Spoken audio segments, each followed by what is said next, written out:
In the last lecture, we developed a couple of mathematical models that could be used to describe the growth of populations of organisms.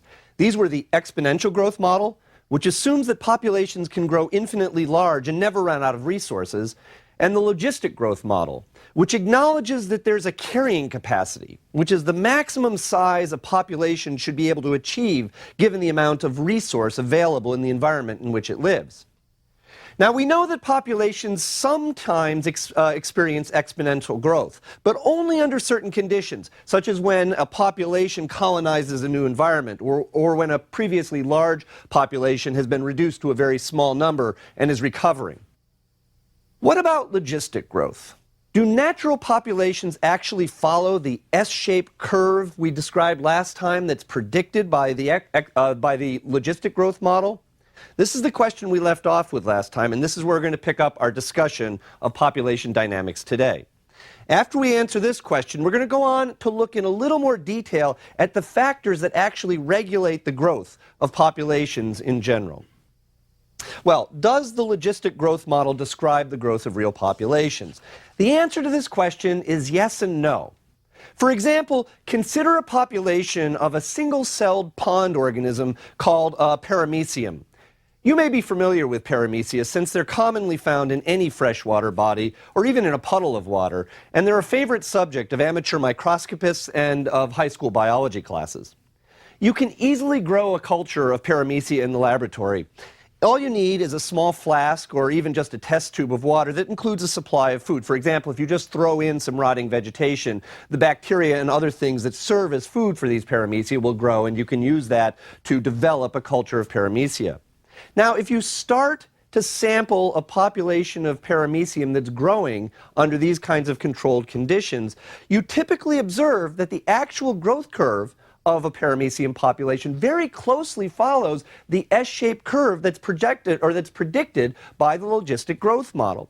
Specifically, you see that there's initially a slow rate of increase, but as the population size builds, this rate of increase starts to itself increase, and the curve begins to have a steeper and steeper slope. But then at some midpoint, as the population reaches its theoretical carrying capacity or approaches its theoretical carrying capacity, then what happens is that the curve starts to level off. The slope of the line begins to decrease, and eventually the curve will approach asymptotically the carrying capacity of the population.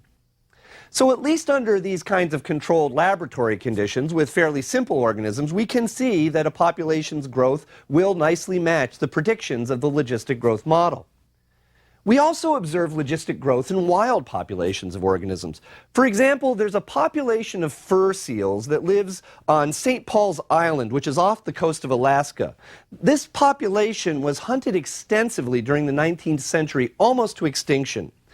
Beginning in 1911, however, hunting on this population was banned. There were only a small number of individuals left, but none of them were being killed anymore. And at this point, wildlife biologists began to monitor the size of the population on a regular basis. And they did this over the next several decades.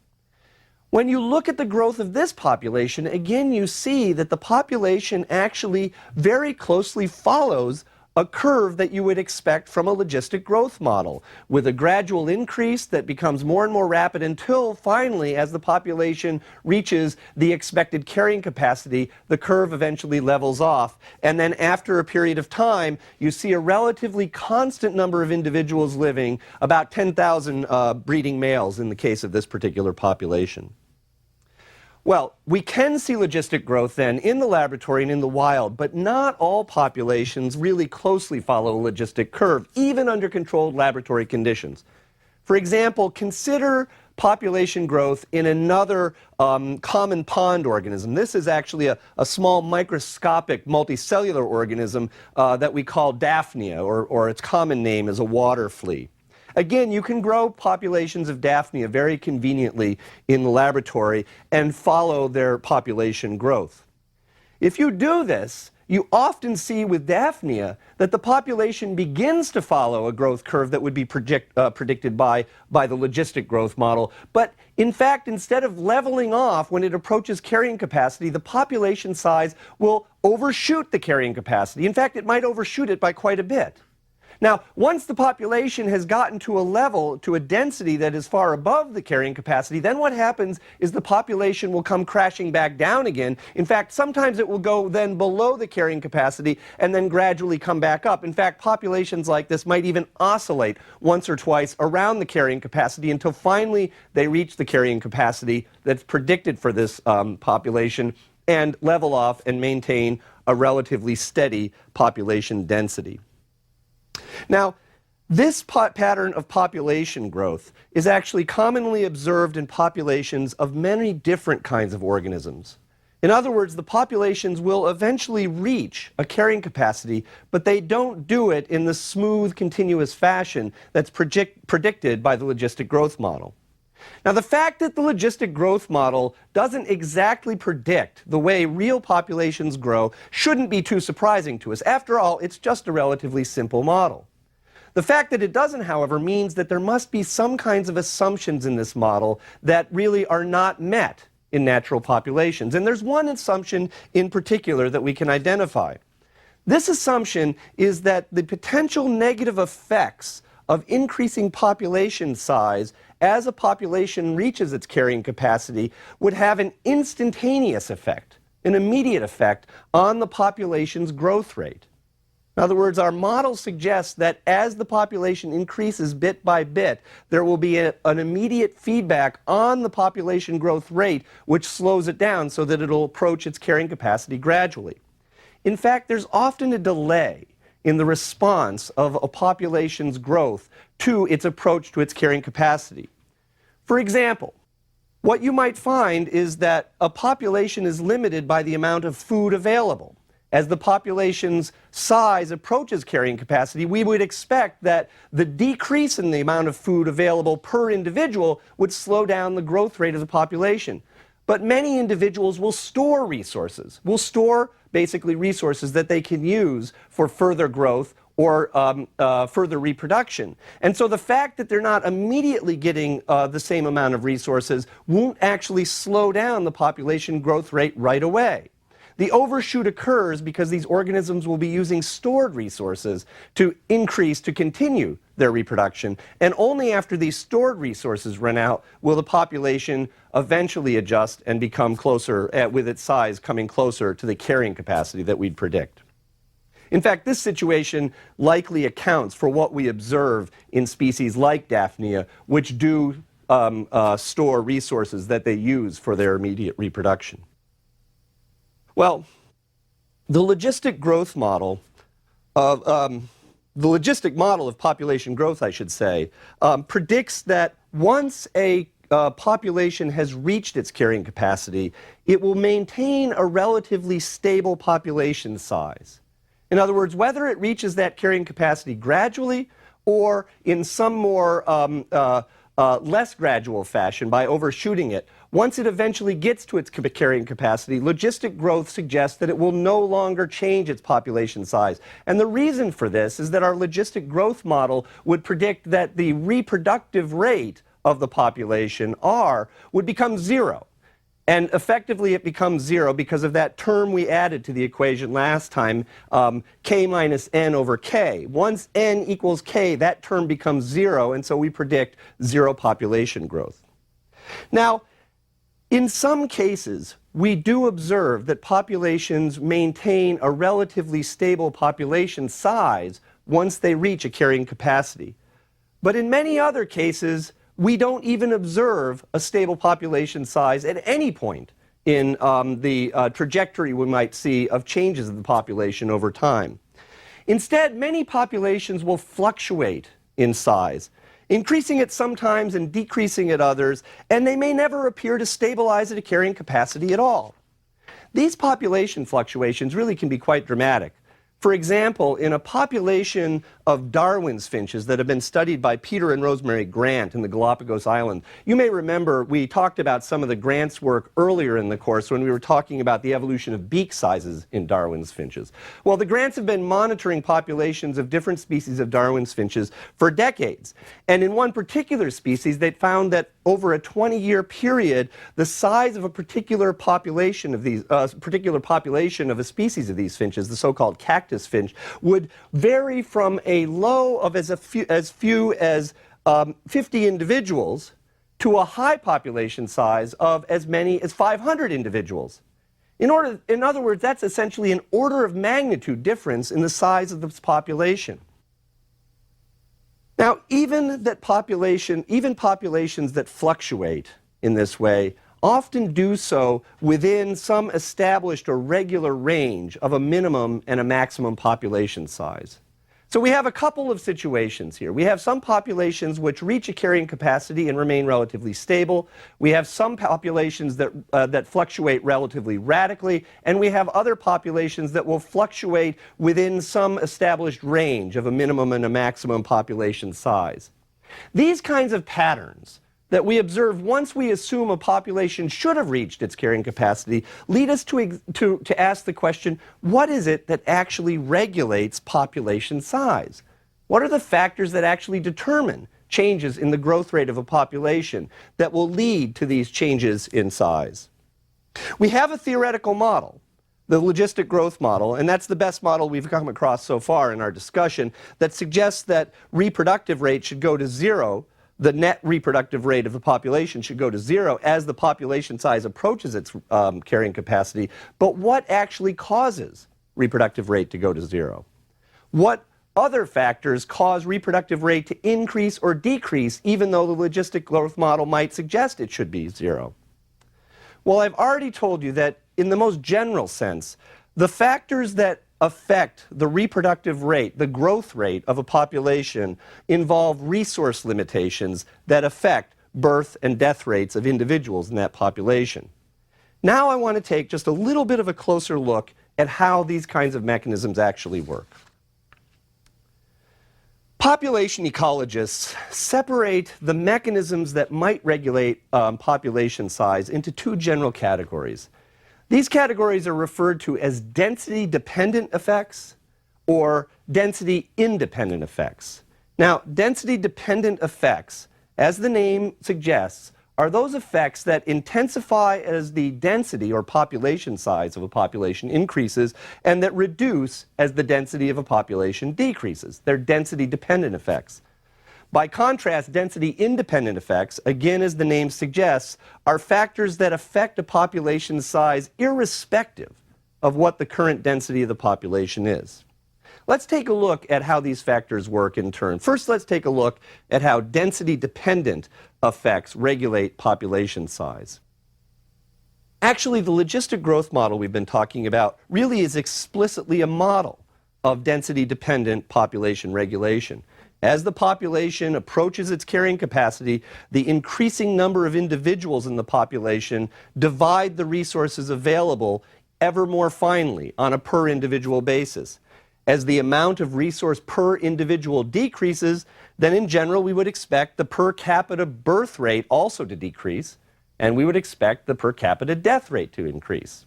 All right, so we have a decrease in the birth rate, an increase in the death rate, and that's why this net factor that we've talked about, the population growth rate, R, would eventually go to zero. Or in fact, R might become negative if the death rate exceeds the birth rate. Now, interestingly, this response of population growth to population density is an example of negative feedback. This negative feedback operates in essentially the same way as we saw negative feedback operating earlier in the course when we introduced the concept of homeostasis. Now, the difference between this kind of negative feedback and negative feedback in homeostasis is that the mechanisms involved here haven't evolved explicitly to regulate population density. They're just factors that happen to have a negative feedback effect on population density. But nonetheless, it's an example of how change in one parameter, say a population increasing or decreasing relative to some set point, the carrying capacity causes a feedback mechanism to return the population size, the factor in this case, the population size, to its normal set point level. Now, In addition to the availability of resources that we've been talking about per se, just for example, the amount of food an individual may eat, there are a number of other factors that link population density to population growth rate. For example, there may be competition for less obvious resources, things like nesting sites, or space needed for territories for animals, or a suitable substrate for something like a plant to grow in, or a sessile marine organism to attach to. Predators also may be attracted to areas where the population of their prey is most dense, and in fact may avoid areas where the population density of their prey is less dense. In this case, the effect of predation will be increased with increased population size, and this then would represent another example of a density-dependent factor that, in this case, increases death rate. Similarly, diseases may be more prevalent, more readily transmitted as populations become more dense. So as population size increases, the prevalence of disease may increase, again increasing death rate. In fact, one last kind of an example of a density-dependent factor that's not directly linked to resources per se is simply the accumulation of waste products.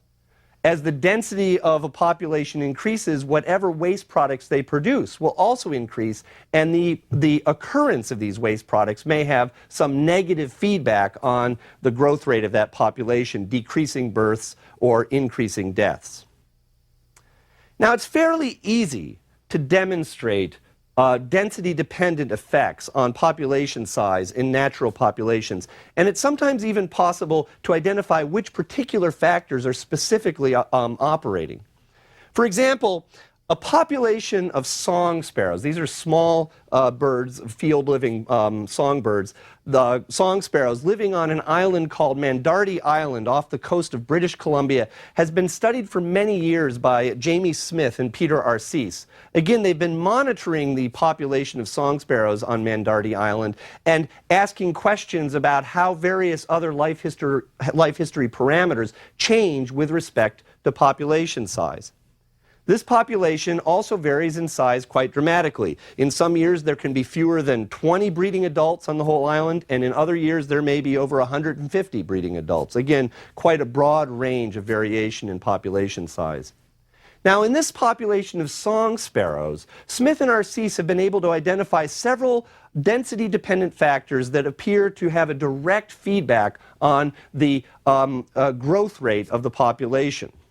For example, the number of males in the population who fail to obtain a territory increases as the total number of males in the population increase. Now, this isn't very surprising. It's an island. There's limited suitable habitat for territories. As the number of males increases beyond some point where all males can get a territory, some males simply fail to have a territory. Now, in a songbird like a song sparrow, the inability to get a territory for breeding essentially means that that male can't breed at all.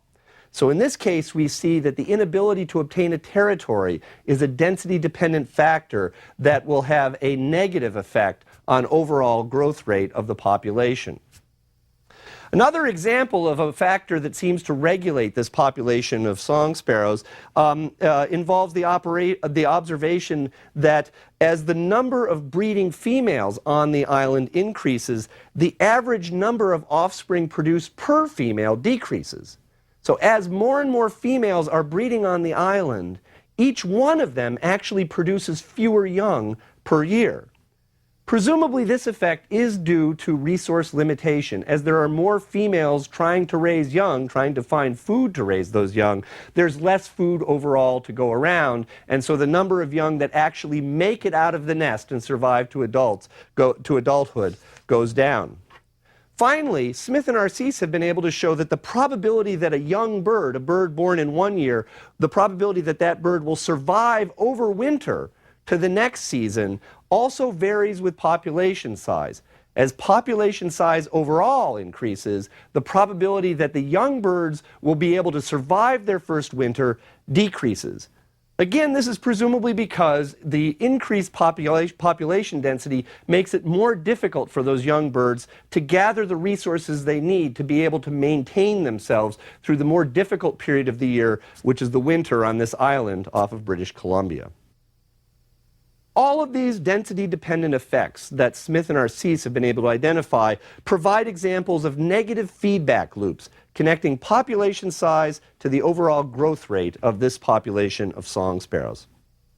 Well, let me give you another example that demonstrates how density-dependent factors work in general to regulate population sizes. This is kind of an interesting example. It involves a species of fly that form what we call galls on goldenrods. Now, goldenrods are common field plants. You're probably familiar with them. And this fly, like many insects, actually has lays its eggs on the goldenrod, and then the young larvae of this species of fly. This species of fly, by the way, is called Eurosta.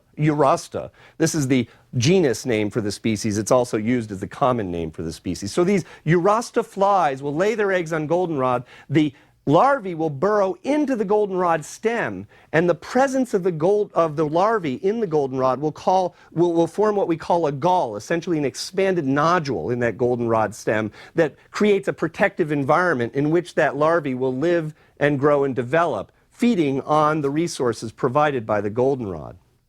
Now, Eurosta flies are widespread in goldenrod fields, and you typically find them occurring in relatively low population densities, and you typically find that their population densities remain relatively constant. This suggests that there must be some factors that closely regulate the population size of Eurosta flies. Now, what could those factors be? Well, one possibility is the presence of resources. For example, enough goldenrods for those flies to lay their eggs on and have their larvae feed on. Another possibility is the presence of predators that themselves might feed on the larvae. So these galls are fairly obvious things in a goldenrod field, and it turns out that there are a number of species of predators, including things like parasitic wasps or birds, that will home in on these galls and actually use the larvae living in them as a source of food. So wasps might burrow in and lay their own eggs on the larvae, using the larvae as a food source for their own young, or birds might peck their way into the gall and in so doing pull out the larvae as a tasty little treat.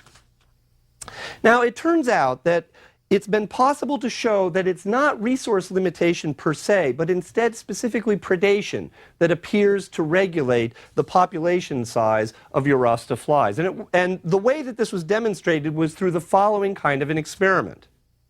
Eurosta flies were taken out of natural goldenrod fields. All of the flies were collected. They were collected actually in the form of galls. After the pupae lived through a summer, or after the larvae lived through the summer, they form a stage in an insect's life called a pupae. And this pupae will overwinter, and then then adults will emerge from these pupae the next year, and the adults will then go and mate and lay their own eggs. So researchers would gather these goldenrod galls, bring them into the laboratory and hatch out all the adults. Now what they've done is they've removed adults from natural fields, they've hatched out these adults in the lab, and then the next spring when these adults emerge, they will go and replace adults into fields. But they'll do this by with varying the density. They'll replace the adults in some fields at the same density in which they normally occur, but in other fields they'll replace them at a much lower density. And in yet other fields, in a third treatment, they'll replace these adults at a much higher density than they normally occur.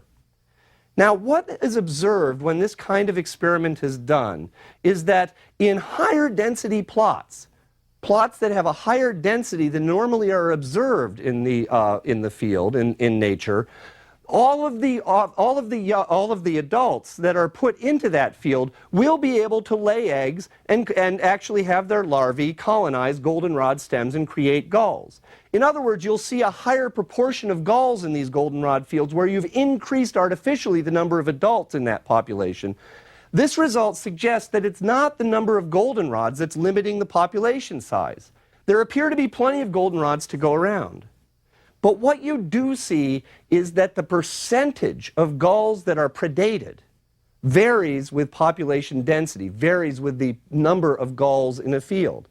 Specifically, if you have relatively few galls in a field, then you find that a low percentage of those galls are actually predated by things like birds or wasps that are getting the larvae. But as the number of galls in a field increases to a size that is beyond what is normally the density of a population of Eurosta flies, what you find is that the percentage of galls that are predated increases to a much higher level.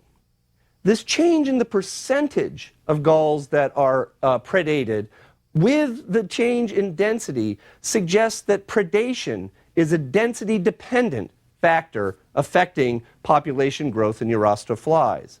As the density of these flies increases, or the galls they produce increase, the percent of them that are actually attacked by predators goes up.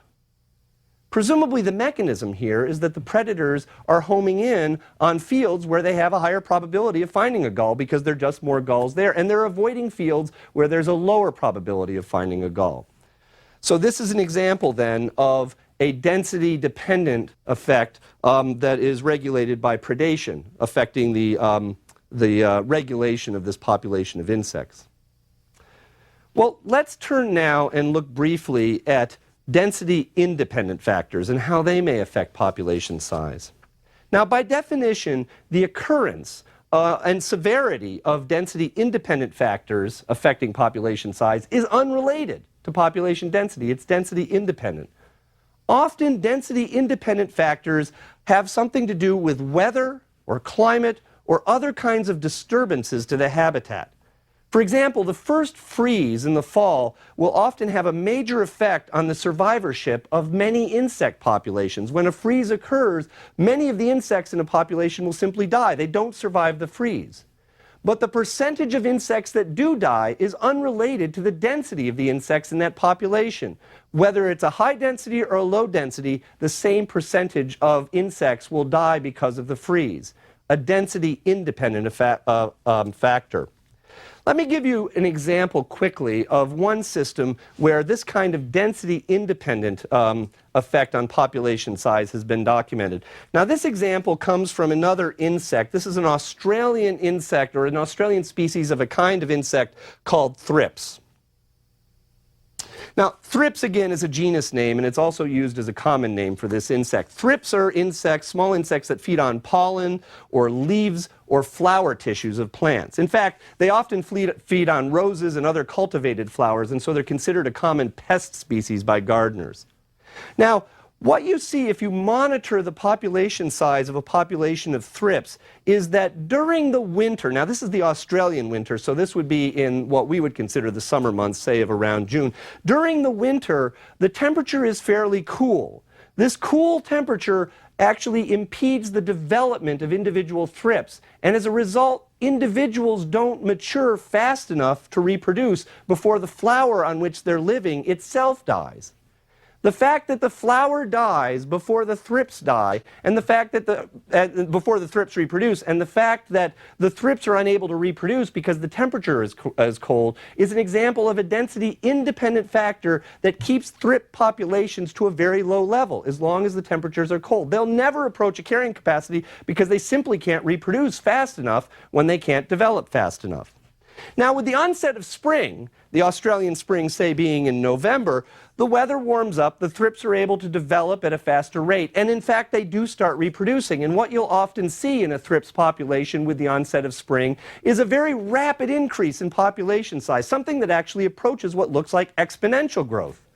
But this exponential growth doesn't last, because as soon as the temperature gets to be too hot, then what happens is that the excessive heat actually causes the thrips to increase their mortality. They can't take the dryness associated with the hot Australian summer, and now the heat of the summer increases mortality of the thrips population, and the population size comes crashing back down to another low level.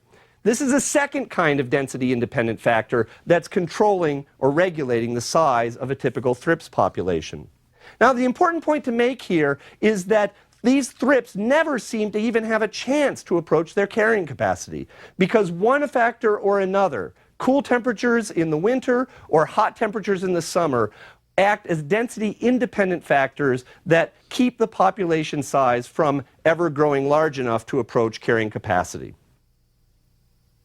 Well, in many populations, both density-dependent and density-independent factors will act together to determine how a population changes its size dynamically. In many cases, populations might remain near or fluctuate around their carrying capacity, but periodically have their population size greatly reduced by some density-independent factor. And then once the population size decreases, then, as the logistic growth model would suggest, the population will slowly recover, approach its carrying capacity, being regulated, in this case now, by density-dependent factors. It's hard to imagine any population, if it approaches its carrying capacity, would not be regulated by density-dependent factors. It's also hard to imagine any population that isn't potentially regulated, at least at times, by what we've called density-independent factors. By identifying cases where we can isolate density-dependent factors that regulate populations and density-independent factors that regulate populations, we can gain insight in how resources do, or in some cases don't, help explain the abundance and distribution of populations of organisms, which, as I told you before, is really a central question we want to answer when we're talking about the ecology of organisms.